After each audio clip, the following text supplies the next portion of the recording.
Hey, welcome back, everybody. Okay, so today's podcast is going to be with Demetrius Triarius and Joseph. Hi. What's up, guys? How are you, Eldoria? Demetrius, you motherfucker. You Everybody missed, know who you Demetrius missed is? us last night. We were mad at you, bro. Yeah. So I've talked about you a couple times in my podcast because you were supposed to come on. If nobody knows who Demetrius Triarius is, you got to go check out his channel. It's called Legion of Lilith. This guy knows his shit, and he's so knowledgeable. And I've worked with him. I have to say he's a pretty good magician. So today I brought him on here because he has some stuff he wants to talk about. That's really interesting, and I think this would apply to a lot of us, either in the future or in the past or whatever. But okay, Demetrius, introduce yourself and start talking about what you like to speak about, and then Joseph, if you want, we do what we do. If you have something to say about the situation, Yeah, I do. I'll say stuff. So yeah, go ahead, Demetrius. So I wanted to talk about essentially my recent failure as a magician, and I wanted to dissect that failure for the audience to learn. And I also want to discuss the reasons for the occurrence of that failure. We live in informatic day and age, and the main characteristic of informatic age is abundance of information. And this is a good thing, but this is also a bad thing because abundance of information means abundance of misinformation as well. And this is true in magic as it is true in any other field. And there is a lot of book on sorcery. Majority of them do not explain to the aspirants what are the fundamentals of the craft. And due to that, many mistakes occur. And one of those mistakes is an opinion that fundamentals of magic can be altered, because magic is somehow completely subjective. And I took that philosophical approach and I destroyed myself almost on multiple occasions. So, what I want to say to the audience is that fundamentals of magic are not changeable, they cannot be easily altered. And specifically, magic is manipulation of life force energy. Therefore, if one needs to perform a magical operation, he needs to spend life force energy of himself. He can give it to the entity or he can push it into the universe with intent himself. However, without life force energy, magical rite cannot be performed successfully. And this has many controversial implications. That means that repeated use of magic without proper control and care can destroy individual because spiritual energy has a physical, emotional, and mental component. So if you spend your energy too much, you technically can destroy yourself in a physical sense. And it also means that the bigger change you want to create, more energy you need to give, which means that theoretically speaking, majority of us who do not cultivate our magical power actually have a limited way of altering reality in a sense. So that entire story of people who don't practice magic being able to alter their realities comes a little bit into question here, because if somebody doesn't cultivate the life force energy, his ability to change the universe with that same energy is definitely much smaller than if we talk about somebody who cultivates those powers. So this is essentially a really controversial claim, but this is the one which is based in experience. Every time I tried not to invest my life force energy into sorcery, it ended really, really badly. So What's your opinion, guys? Well, for myself, me and Eldoria were speaking about this the other day when it pertains to the mechanics of, excuse me, aeonic sorcery. So you don't have to harness a insane amount of energy to get a huge result when you're working on casting an aeonic working, because your will and your magical operation is somehow in alignment with whatever creative aspect of the universe. So whatever the creator has in store, your will has lined up with it, and you performed an action that sort of tipped the dominoes over, started a self-perpetuating chain reaction. So your will and the creator's will somewhat line up, and we do a performance. Whether these performances are all like some type of play acting for our mind, or we're actually reprogramming reality with gestures, movements, sounds, creating waveforms.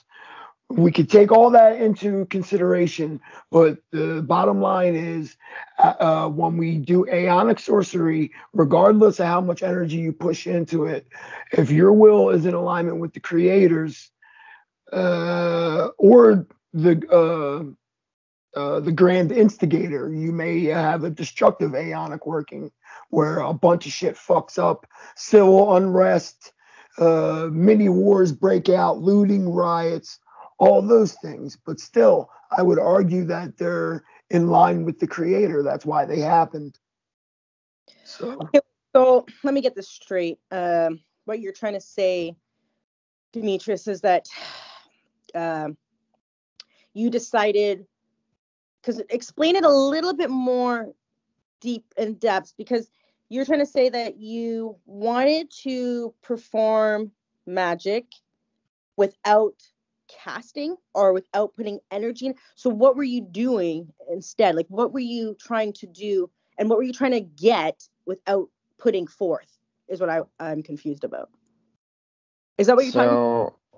So what I tried to do is I tried to cast magic without pushing my own life force energy or life force energy of somebody else. So I tried to change the world without putting any new energy into the world in a spiritual sense, if this sounds familiar to you. So I tried to use pure thought, for example, to manifest. So you know that when you do magical right, there is a point where you are really, really exhausted, and you feel almost as if somebody took his hand and drained the core from the essence of your being and spent it, right? It happens, doesn't matter do you call the spirits or not. So what I tried to use purely my thoughts without this I invest my life force essence or essence of somebody else moment, right? Yeah. And what consistently happened on 100% basis is my sorcery failed whenever I tried to exclude that life force part out of it. Say you were doing work and you were putting minimal energy, but what was the goal? Like, be specific of what your goal was. He was trying, I know what you're trying to do. He's trying, so you're trying to be at the top here where you can just think of something and it manifests without having to do the work. Not near this low dense plane, not that in out and not in Malkuth. You can't pull that shit off. It's not a progressive reality. Things take time to manifest. They take time, they take energy, they take thought. But that shouldn't cause his life. That shouldn't fuck up your life. I think what happened was you probably stopped putting your guard up, and because your guard and you just let everything down, you put everything down, you're like, I'm only going to focus on this one thing, and that's my thought bringing into existence. All these other things kind of went down, and then because you work with so many destructive energies, perhaps shit kind of got in while you were down. That's all I think, maybe, because it doesn't make any sense. So but like here is the thing. So like when you do magic to have stuff, you need to do magic to maintain the stuff. You know Yeah. that infamous story about guy casting the love spell on a girl or girl casting a love spell on a guy, and then they have to keep it over and over if they want to stay with that person. That's technically how you do all of the magic. If you attract money with magic, as soon as you stop doing magic, pathway will close. So when I started doing shitty sorcery, which doesn't work, empty thought without energy in ritual, what happened is all of the pathways I opened through those spells closed, and they collapsed all instantaneously because as soon as I started doing magic wrongly, collapse happened.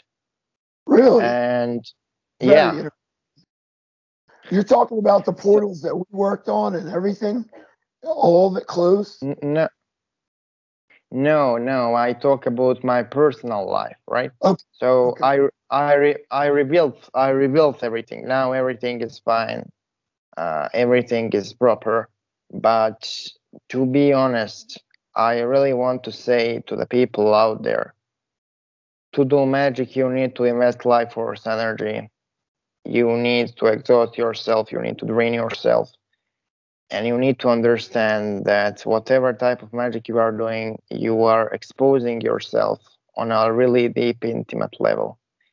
There is nothing casual about magic. There is no such a thing as weekend magic or casual sorcery. And that's the reason why people who practice sorcery only from time to time, without understanding the mechanics and the practices, consistently fail. Because life force energy is something which needs to be cultivated. If you need to be skilled at magic, you need to do it consistently on a consistent basis. So You got somebody can do it. the gas in the car. You can't be driving an empty tank, basically. You always got to fill up that car. Is that what you're saying? Yeah. Yeah. Demetrius, what, if you care to share, what personal difficulties have you been having? Or is that private? So technically, here is the thing. So there is a reason why I never talk about my private life that much, and that's because people have inflated egos, and at the Oh, moment, yeah. and at the moment I say that I had certain personal issue, 10 people will raise their hands and claim that it's somehow their manifestation, and I don't want to give them. Here is the thing: I don't want to give them that ammunition.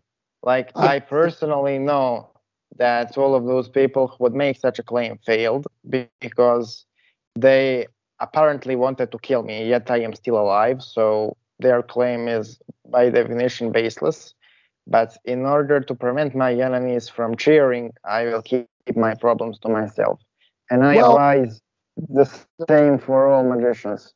I solved my problems. I don't have any more those same problems. I surpassed them.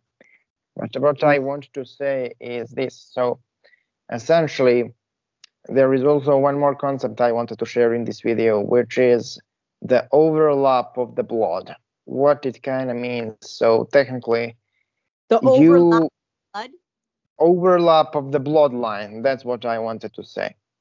So technically, all pacts made with spirits can be negated. So for example, I can make a pact with Lucifer, and if I have sufficient understanding of operation of demonic pacts, I can cancel the pact with Lucifer or with any other entity. But there are pacts which I cannot cancel, which are pacts created by my ancestors, and how it kind of influences the sorcery. So I am of Slavic heritage and of Balkan heritage from genetic point of view because I actually took DNA test to check, and 2/3 of my DNA are actually Balkan DNA, indigenous to the Balkan Peninsula, and I actually know some of the spirits from there, their names and their techniques they teach. So I kind of started working with them. And at one point, I wanted to work only with the Archangel Samael, and one of the parts of that workings was to decline all of the pacts with other entities in order for Samael to be able to teach me completely new level of sorcery involving god names, which is something I told to Joseph Dogger, the aspects of that, as well as to you.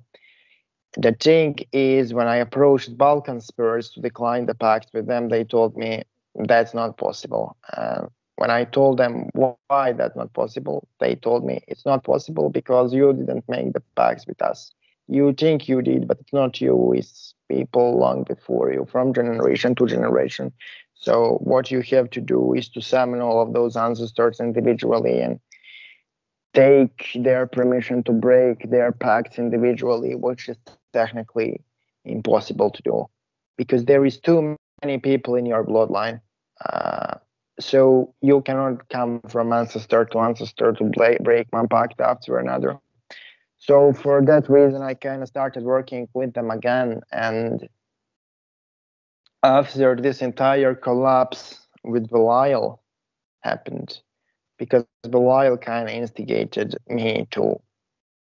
So Belial technically called me on my bullshit. None of the chaos was his fault, but he was the one who kind of told me the reason for your horse shit was you trying to do the sorcery while altering the fundamentals of it. Um, and then after he gave me his message, then Chernobyl came. And technically, what Chernobyl explained to me is that essentially you have like the dark currents of energy and you have dark forces.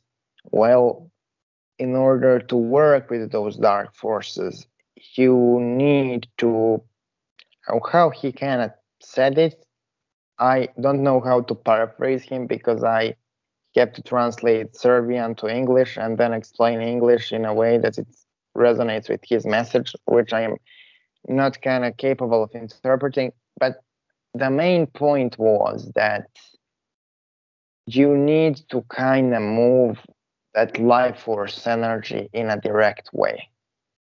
So you need to kind of stop. So what we do when we do rites is we focus on ingredients, we focus on the spirits, we focus on thoughts, we focus on imaginations, we focus on whatever.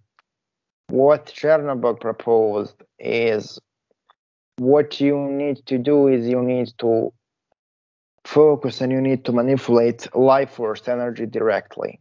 So don't focus on thoughts, don't focus on deeds, don't focus on tools. What you really need to do is you need to go into that state of the self, observe the life force energy, and then manipulate it directly yourself. And this is what I am trying to learn for a really long period of time, but Chernobyl actually insists on it again. And this is the point I wanted to give in this podcast. However, this has so many implications I am incapable of comprehending. But I wanted to ask you guys what you think about this. Well, for myself, I have to stress with people how important and sometimes unnecessary these pacts that practitioners are making with the spirits. I would say prematurely.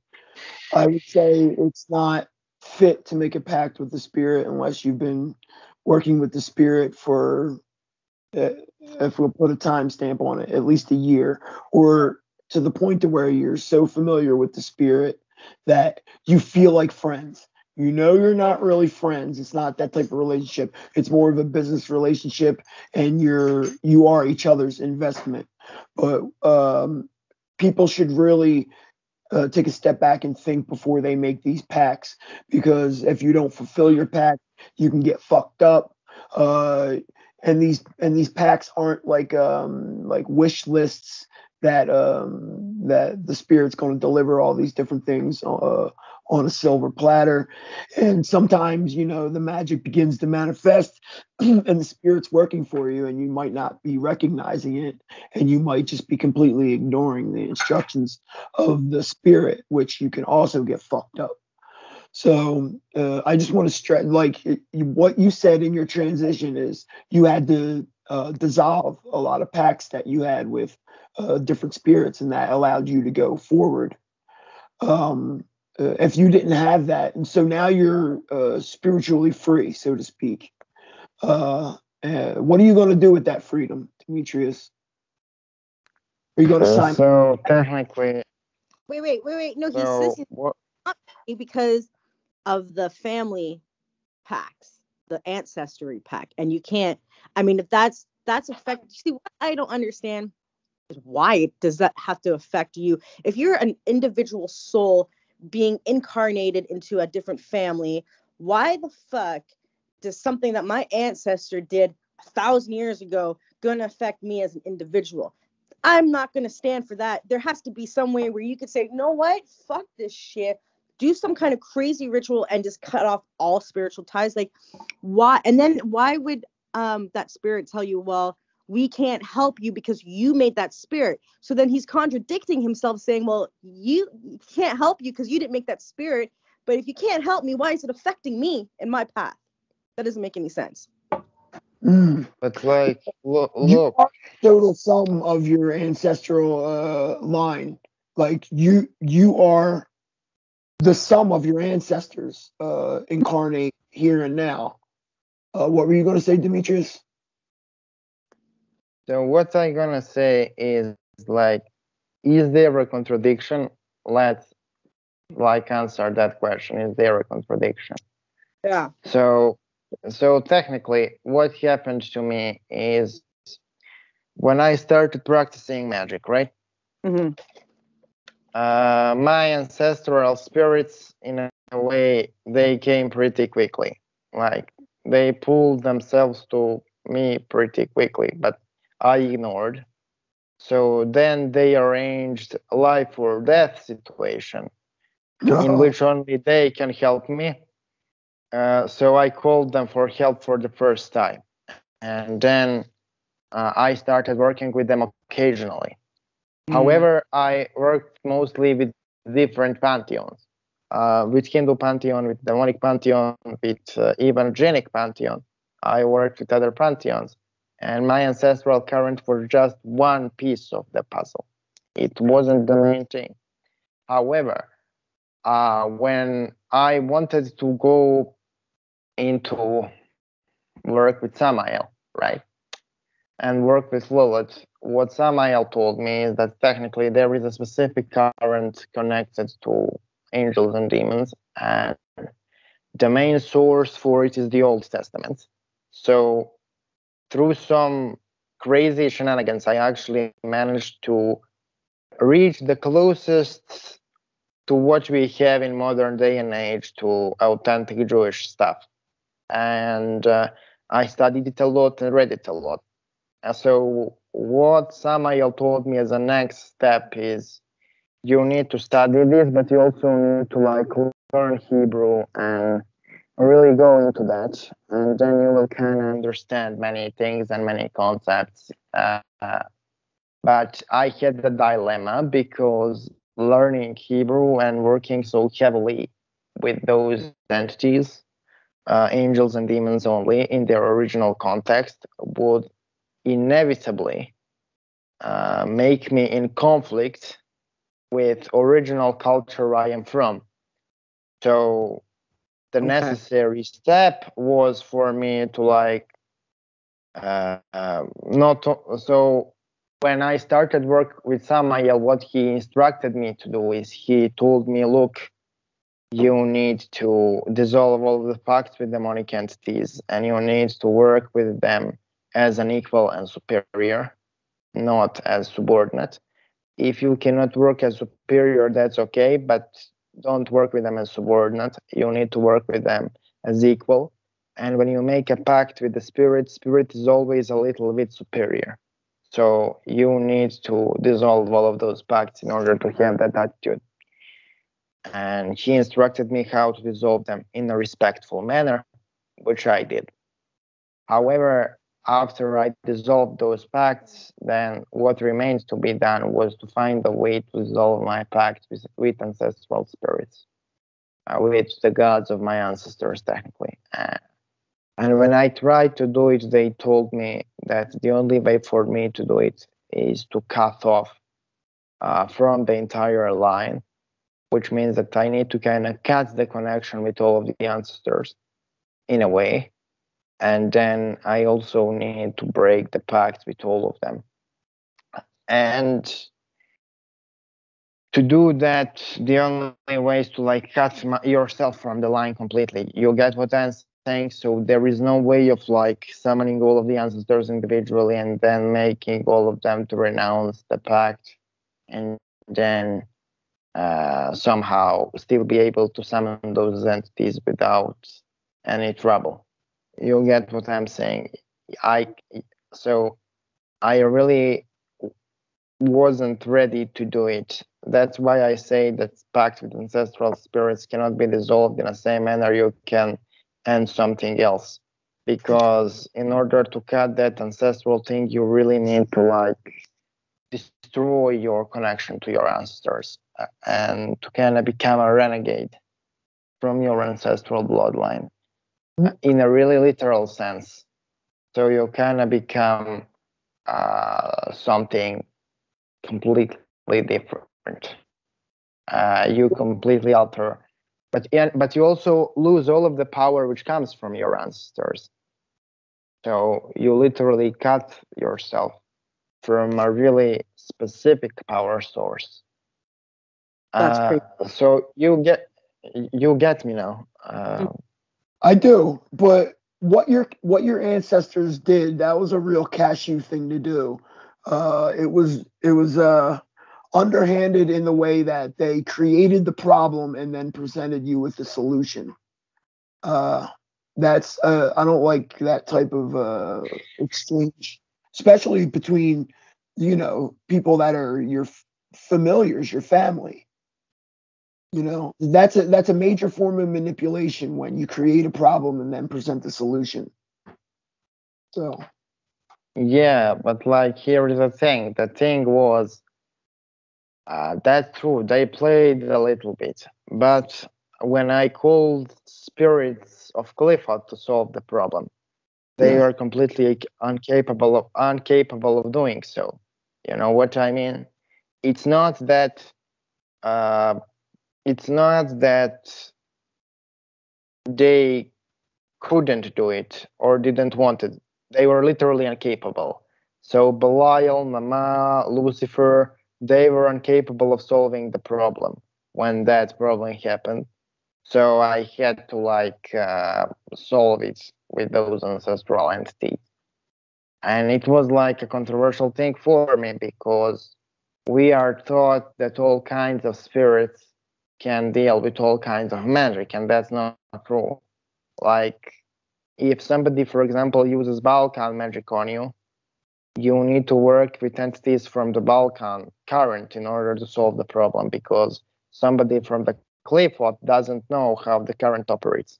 So if you call somebody from the Clifford to remove the magic from the Balkans, it will not work because it's not something spirits of the Clifford are necessarily familiar with. The same thing is if you, for example, try to remove Wodan curse with, I don't know, Arabic sorcery. Arabic spirits don't know exactly how to deal with Wodan spirits and the Wodan energies, for example. So those are like different currents and different things. And what they wanted to tell me is that as somebody who is from that area, I have unique opportunity to work with that current more effectively than, for example, somebody else, and that I shouldn't be ashamed to tap into that potential instead of trying to deny it. In the same way that you, Joseph, as somebody who had certain lifestyle, have more affinity to work with Belial than some other motherfuckers I know who are nice guys from the good neighborhood, whatever. So it's And true for you, Aldoria, you also correspond a lot to Belial in many aspects of your life. I mean, literally, physically doing certain things represented by him, and you, due to that, have more affinity for his current. In the same way, me as somebody who is like from certain area of the world, who lived 20 years, certain lifestyle, practice certain customs, I have bigger affinity to those Balkan spirits than, for example, some other people I desperately try to teach that stuff. And what I wanted to say, yeah,